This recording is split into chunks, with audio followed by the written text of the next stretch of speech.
Shoutout sa inyong lahat, kung saan man kayo naroroon, sana'y nasa mabuti kayong kalagayan. Quick content lang tayo dito sa basher ni Tekram na palagi kong nahuhuli sa kanyang mga kasinungalingan at sa kanyang mga inconsistency. This man is full of contradiction. Alam niyo bang itong si BJ ay pinatanggal niya yung isang video na nireactionan ko. Akala niya nakapuntos na siya, pero ang hindi niya alam, pinatunayan niya lang na duwag siya. At mukhang takot siya sa mga kaya kong i-expose sa kanya. Sabi niya kaya ka na copyright dahil kulang na lang i-re-upload mo. Kapag pinutol mo ang video niya, galit. Pero kapag ka ni-reactionan mo ng buo ang video niya, galit pa rin. Pero pinakita ko naman sa inyo nung nag-LS ako na ang pinutol ko ay yung walang halaga sa part ng video niya. Tapos paliwanag pa niya rito, kita mo di ko naman pinaka-copyright yung iba mong video, di naman ako engot na basta ka na lang ire-report. Hindi ka engot? Ang dami mo na ngang kaengotan. Hindi ka lang engot, duwag ka pa. Pinasok mo ang pagiging reactor tapos kapag ka nireactionan ng buo ang video mo, magagalit ka at magre-report ka. Tapos may complaint din siya doon sa video na pinutol ko daw. Kasi nga nireactionan ko siya tapos may mga ini-insert ako na video mula sa iba niyang video para maipakita ko na talagang ipokrito itong si BJ. Kaso nagalit at pinatanggal niya yung video at kinopyright niya ako. Bakit BJ? Dahil ba na-expose kang mabuti doon sa video na yon? Alam mo bang kaduwagan ang ginawa mo? Because censorship is the way of the coward. Kapag pinutol yung video niya, kahit na ang pinutol naman ay hindi naman mahalaga, galit siya. Pero kapag ka nireactionan naman ng buo ang content niya, inire-report niya at pinapatanggal niya. Pero kung hindi ka talaga duwag, ire-retract mo ang complaint mo dahil hindi ko inire-upload ang content mo kundi nireactionan ko. Naisip kong mag-counter, kaya lang kinakailangan kong i-reveal ang identity ko, kaya wag na lang. Dahil sa sinabi kong ito na ayaw kong i-reveal ang identity ko, alam ko na ang sasabihin ng mga yan sa akin, na ako ang duwag dahil ayaw kong ipakita ang mukha ko. Pero syempre, bago pa nila sabihin yan, may sagot na ako. When focusing on arguments, the substance and logic behind them should be the primary concern, not the appearance of the person making them. Kaya hindi na ako magka-counter. Nasa kanya na ang desisyon. Sapat na sa akin ang mapatunayan ko na ang kasinungalingan, ang kaipokrituhan at ang kaduwagan ng taong ito. At ngayon dadagdagan ko pa. At syempre, magpapakita tayo ng evidence na itong si BJ ay puno ng kaipokritohan, kasinungalingan at niloloko niya ang mga listeners niya. Panoorin natin. Okay, tuloy na natin. Ang ginagawa natin na iniisa-isa po natin para hindi po tayo maging bias sa kanila. Hindi po tayo maging bias or Hindi daw siya bias. Kitang-kita ng pagiging bias niya. unfair. Para naman po sa hindi tayo pag-isipan na, uy, pinipili mo lang naman niya eh. Pinipili mo lang naman po yung Hindi niya masabi. Talaga namang namimili ka, BJ, na hindi ko lang na-screenshot yung yung sinabi mo sa Facebook na namimili ka talaga ng re-reactionan. So sinabi mo yon doon sa Facebook. Hayaan mo, hanapin ko at ipopost ko ulit yung sinabi mo. Napaka-inconsistent mo talaga pagdating sa mga pananalita mo. Binubuka mo ang bibig mo nang hindi nag-iisip. lang sa idea mo. Pero hindi nga po tayo doon. Minsan nga po, Totoo naman, BJ, na ang sinasabi mo dyan ay yung papabor lang sa iniisip mo. Sabi ko sa inyo, palagi tayong may ebidensya. At eto na nga, in-screenshot ko yung palitan namin ng mga comments sa Facebook page niya. At dito nga natin makikita na hindi lang ipokrito, sinungaling pa itong si BJ. Paano nyo papaniwalaan ang ganitong tao, gayong ang mga sinasabi at ginagawa niya ay napaka-inconsistent? Pakinggan natin ang sinasabi niya sa video habang binabasa ninyo ang comment niya at dito makikita ninyo kung gaano kaipokrito at kasinungaling itong si BJ. At mamaya, i-analyze natin yung mga sinabi niya sa comment niya. Nagawa natin na iniisa-isa po natin para hindi po tayo maging bias sa kanila, hindi po tayo maging bias or unfair, para naman po sa hindi tayo pag-isipan na, uy, pinipili mo lang naman pinipili mo lang naman po yung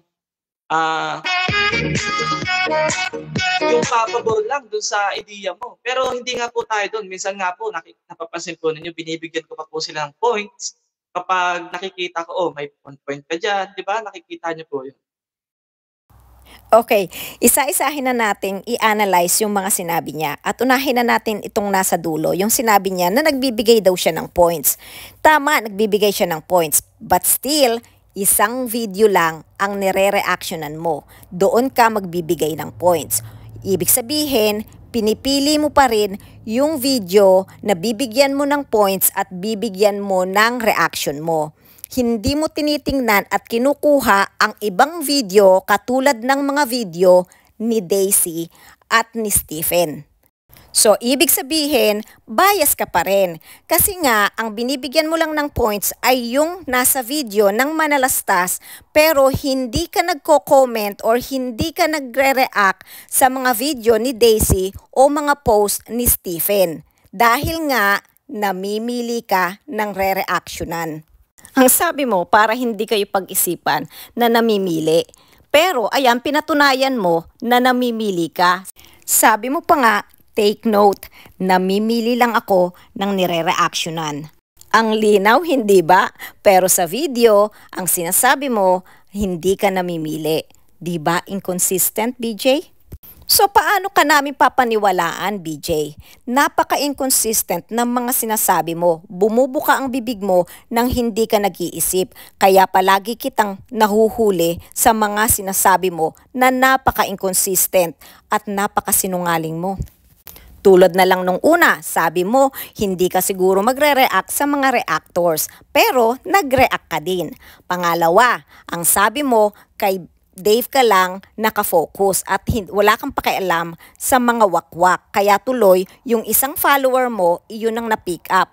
Then after, lumabas din ang katotohanan na nasa side ka ng mga wakwak at pinagtatanggol mo pa nga. At hindi lang yan, ang sama rin ng ugali mo. Dahil kapag ka ikaw ang gagamit ng video ng iba, re-reactan mo from start to finish, okay lang sa'yo kahit mali-mali ang mga binibigay mong information at hindi ka nagbibigay ng fair judgment. Tapos, kapag ka ginamit ang video mo at hindi mo nagustuhan dahil na-expose kang mabuti doon sa video na yon, magre-report ka kay Lolo para ipa-take down yung video na nireactionan ko. Hindi ba napakasama ng ugali mo? Magre-react ka pero pag ikaw ang nireactan, galit ka dahil na-expose kang mabuti. Tandaan mo, pare-pareho tayong reactors dito. Pare-pareho tayong gumagamit ng video ng bawat isa. Galit ka kapag ka pinutol ang video mo. Kapag ginamit ng buo, galit ka pa rin. Saan ba kami lalagay? Gusto mo, lagi lang pabor sa iyo? Hindi na ako magtataka kung bakit ka nagkaroon ng problema sa kalingap. Feeling mo ang galing-galing mo na kahit kitang-kita naman ang mga mali mo. At ngayon, ang mga pinagtatanggol mo pa ay ang mga wakwak na talaga namang sumira sa future ni Dave.